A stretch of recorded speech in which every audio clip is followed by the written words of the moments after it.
Good morning. Actually, for me, it's morning. It's like 4:45 in the morning. Good morning, everybody. Even if you're seeing this in the afternoon, the evening, whenever. Today, we're going to cover the Boston Patriots. This is really just an introduction to 5 major figures in the Revolutionary War and in what led to the revolution, because remember, we're focusing on the events that led to revolution. And so today, it is February 11th. And we are using ushistory.org as our source. And it's Mrs. Pines this morning because there's no way in the world I would wake Ian up this early in the morning. So let's get ready to learn about the Boston Patriots and their role in the events that led to the revolution. First, we need some vocabulary. I'm not going to use the word loyalist today. And I know that's the second one on the slide, so I'll come back to that in a second. First, let's talk about a patriot. You need to understand that every time we say patriot, we are talking about somebody who is for revolution and independence. So they're just like the New England Patriots. That's why they're called that. All right. It's not going to come up at this point, but you are going to hear the reference loyalist. Loyalists are those who remain loyal to the king and to England. So Patriots are for revolution, the loyalists are against it, and there are people living in the colonies who are loyalists. All right, so keep that in mind. And then let's move on to our first Bostonian patriot. Or let's talk about why the Patriots came from Boston, or why we're focusing on Boston. Well, the reason we're focusing on Boston is because the greatest percentage of Patriots lived in Boston. And so you have to ask yourself, why? And the answer is that Boston is the major shipping port in the colonies. Remember, Boston's really old, comparatively speaking, to the other colonies, particularly Georgia. And so they are the ones that took hold of the shipping industry. So the trade restrictions found in the Navigation Acts are especially insulting to Bostonians because that's their livelihood. That's what they do for a living. All right, they're traders. They rely on that shipping industry. Many of the Bostonians also came from the families who left England due to religious differences, and even though they're several generations beyond that, the family ties remain, and that family distrust of England remains. Furthermore, because they've been around for so long, they've ruled themselves for so long, and so they're wary, they're distrustful of royal authority because they know from the history of that their families have told them, and in those schools that they went to, that the crown can be authoritarian and the crown can come in and try to take things away from them. So Boston is the home of the Patriots. Let's talk about our first patriot. Our first patriot is James Otis. James Otis was a lawyer who started all the way back in 1761 defending Boston merchants against the British search warrants. Remember those writs of assistance? He was taking on the British government prior to the Admiralty courts, where they said forget it. He was so good at defending them. That's why they moved those courts to London, because James Otis would get these people off, the smugglers off. He also wrote a very famous pamphlet called The Rights of the British Colonists Asserted and Proved, that argued on legal grounds against taxation.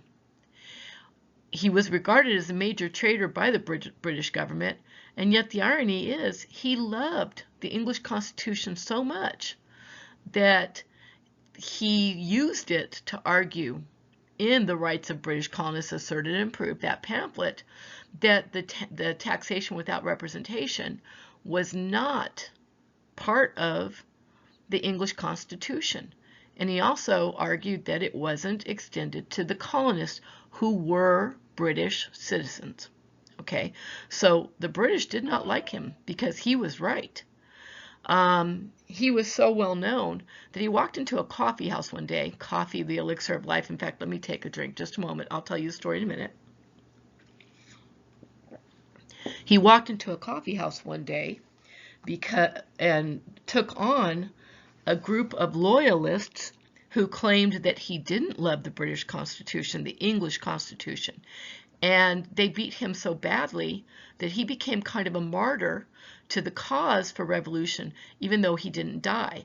Part of the reason that he became that martyr is that they beat him so badly, it was hard for him to continue arguing because he lost part of his ability to speak. Okay, so that's James Otis. He's a Boston Patriot who's well known for defending the smugglers and for arguing against taxation. Our next patriot you've heard of course, is Samuel Adams. Samuel Adams is a political organizer, writer, and propagandist. What that means is someone who's a propagandist is someone who basically writes the advertising programs, the propaganda that's in favor of a point of view. Propaganda can be good and propaganda can be bad. His propaganda was for revolution. He was a fierce supporter of revolution. In fact, he may have been the fiercest of the supporters of revolution. He was the one who chaired the meeting that led to the Boston Tea Party. Furthermore, he was a member of the Sons of Liberty, and we'll get to them, but they were an organized group who called themselves the Sons of Liberty for a very obvious reason, but they also, they'll become very important in the Boston Tea Party. He's the creator of the most important committee of correspondence. Committees of correspondence, one, took down notes from all their meetings, just like in the novel, and then two, shared those notes with other committees of correspondence in other colonies so that they could compare what they were doing and basically argue for and against revolution. So he becomes the person who basically starts the I'm trying to think of the best way to put it.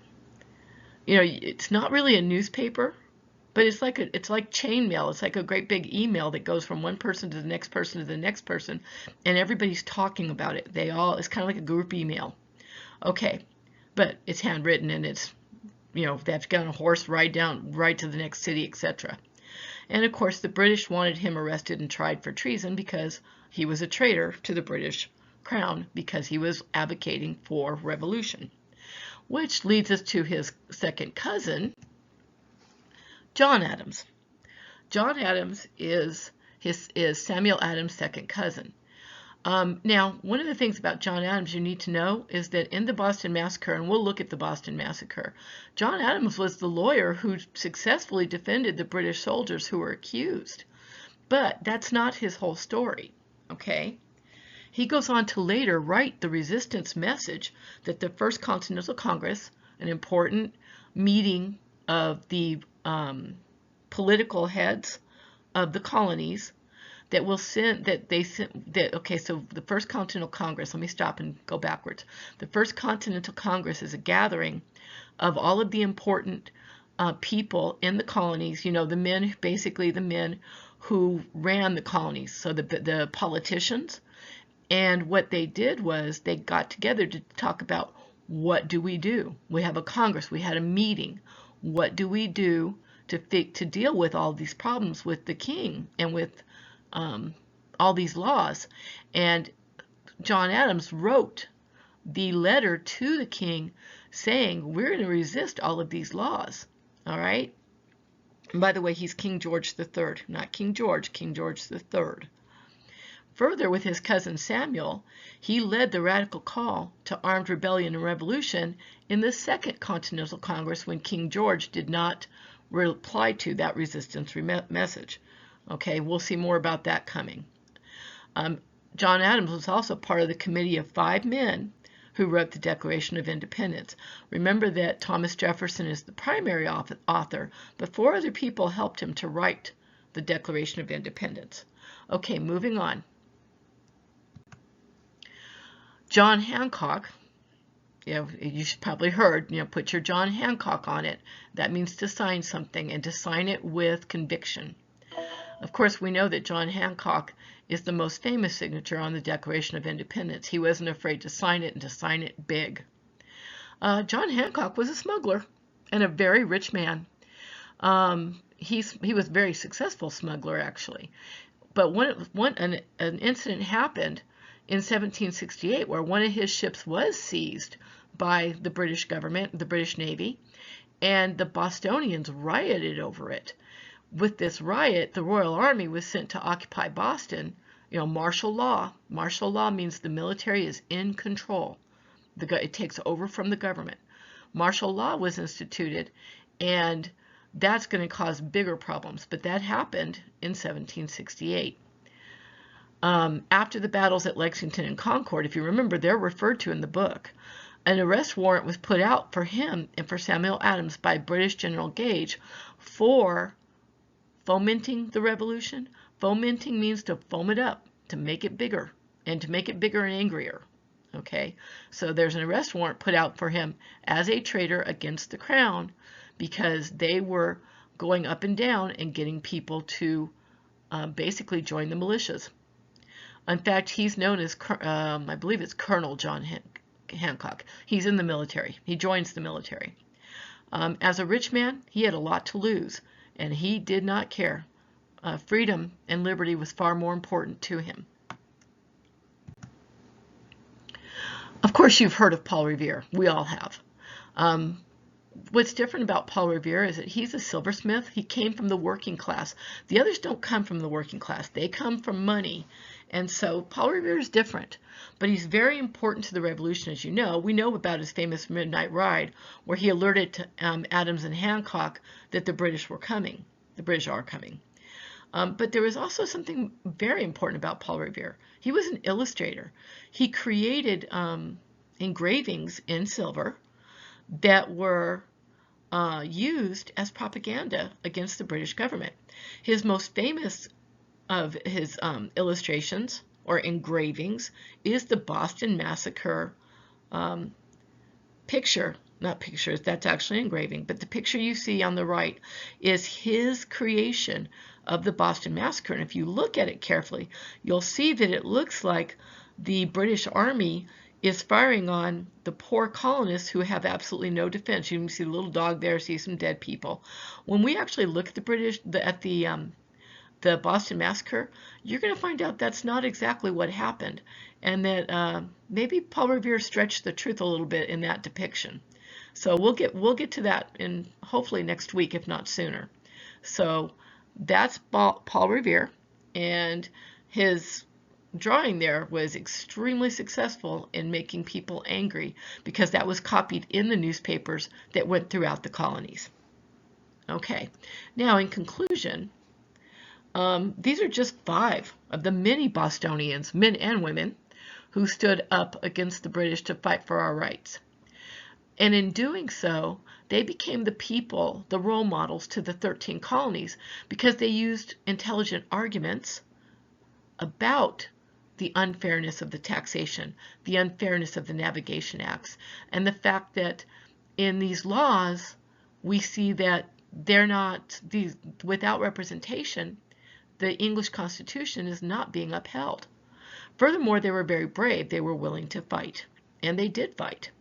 So when you think about it, truthfully, much of our identity as a country of people dedicated to our rights is inherited from these 5 and the many patriots like them. All right, you know what to do. Once you're finished with this, find someone with whom to collaborate and then write your questions and your answers. When we're done with this, we'll go on and we'll do another reading in Team Biz. All right, so I'll probably give you a period and a half to work on this. All righty, there we go.